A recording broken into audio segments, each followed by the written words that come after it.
Welcome back. Our next guest is a dedicated veterinarian who recently traveled to Iqaluit to provide much-needed care in a community that hasn't had a vet for years. Absolutely. From performing multiple surgeries to rescuing animals, his work has made and continues to make a lasting impact. Please welcome to the show an amazing veterinarian and one heck of a human, Dr. Cliff Redford. Thank you. Dr. Cliff, we're so delighted to have you back. And you just returned actually from an adventure. You traveled with your daughter and your son to Iqaluit to provide veterinary care, as we just mentioned off the top. Oh. These are amazing pictures. So what inspired you to go there? Well, I mean, look at those photos. Those are incredible. I mean, I love traveling. I love volunteering, and I'd never been to a remote Canadian community.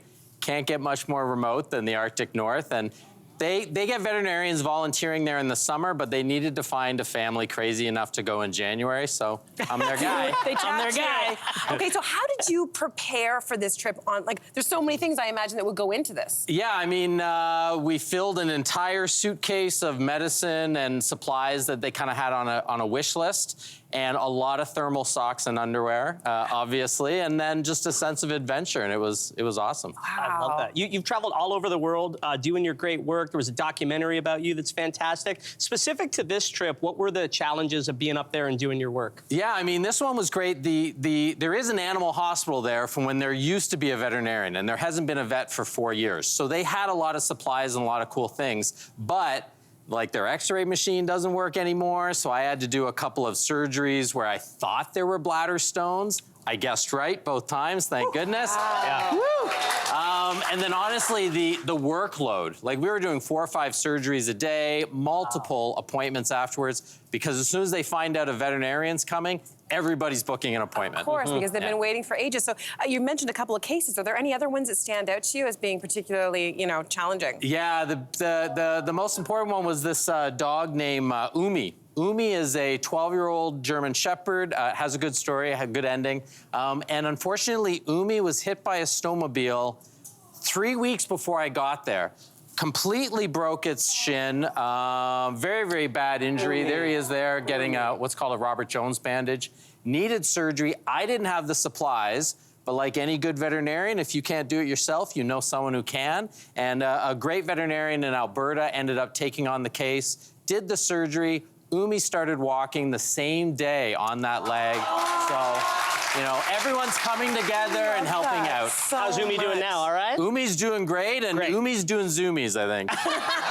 Umi's doing zoomies. I know up there in Iqaluit there's a big need for vaccinations, and you set up a vaccination camp, right? As well. So we put together this free rabies clinic. Rabies is a huge problem there. Half of the foxes, at least, the Arctic foxes have rabies. We actually sort of treated a dog that was not vaccinated and was bit by a fox, so had to go into quarantine. So in 3 hours, we did these free clinics. We did 70 dogs and 1 cat. There's the cat.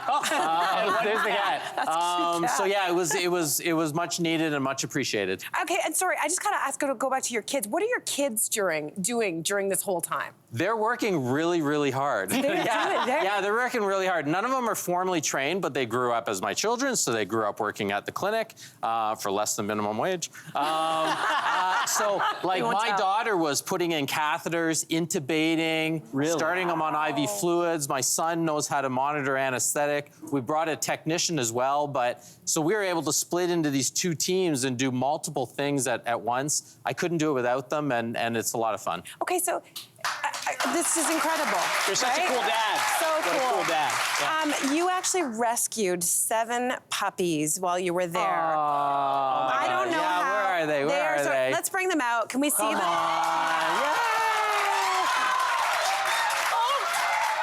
There they are. I know. It's too much. Can I have a puppy? Okay, so first, before we get into this, oh my gosh, my sweetheart. How do you not take every one of them home, just to keep? Yeah. I love you. Last year I took 2 home, and one of them ended up staying with me, that we fell in love with. So I knew this year, look, it's gonna happen. I'm gonna end up taking home a litter. They desperately need homes. The other 4 have found homes. These 3 still need homes. And the story is pretty amazing. Mom's name is Pinky, Pinky is a Corgi cross. There she is. Most of the dogs in Iqaluit are Corgi crosses. I think Queen Elizabeth was there maybe 50 years ago, and she let her dogs. She can't control her children, so why can she control her dogs, right? That's right. They were up actually way north of Iqaluit in a place called Hull Beach, north of the Arctic Circle. And at 10 days old, they had an emergency flight in December down to Iqaluit because they were being abandoned. But then they were six and a half weeks old when I got there, and so we loaded the 7 of them up, and they came to Toronto and became Southerners. Oh, I'm Teddy. I'm your new best friend. I gotta ask you quickly, how did you transported them back on a plane? I imagine them coming on like a cloud of happiness. It was amazing. Yeah. People were like, can we have them under our seat? Yeah. The exciting or the challenging part was we flew from Iqaluit to Ottawa and then loaded up my wife's SUV. I wish we had a Cybertruck. I gotta say, I take pictures with dogs like you do with Cybertrucks. I'm like, let me take a picture with your dog. And so we went all through the night with these dogs. I still haven't gotten the smell out of my wife's car. But it was great. It was a fun adventure, and we loved them to bits. Okay, so how can people help support animal welfare in places like Iqaluit? Like Iqaluit, definitely. Well, first of all, if you have a room in your heart, you can adopt these guys, and the adoption fee goes to the Nunavut Rescue. You can email me, which will come up on the screen, or you can find me on Instagram.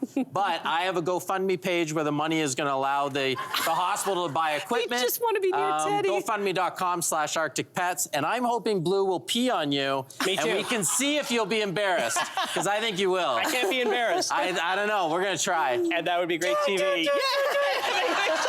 No, it doesn't work. This is the best day of my life. Dr. Cliff, thank you so much for being here. Thank you for the work you do. If you're interested in learning more about adopting these puppies, you can get in touch with Dr. Cliff Redford. Thank you again so much for all the work you do, and we will be right back. Thank you.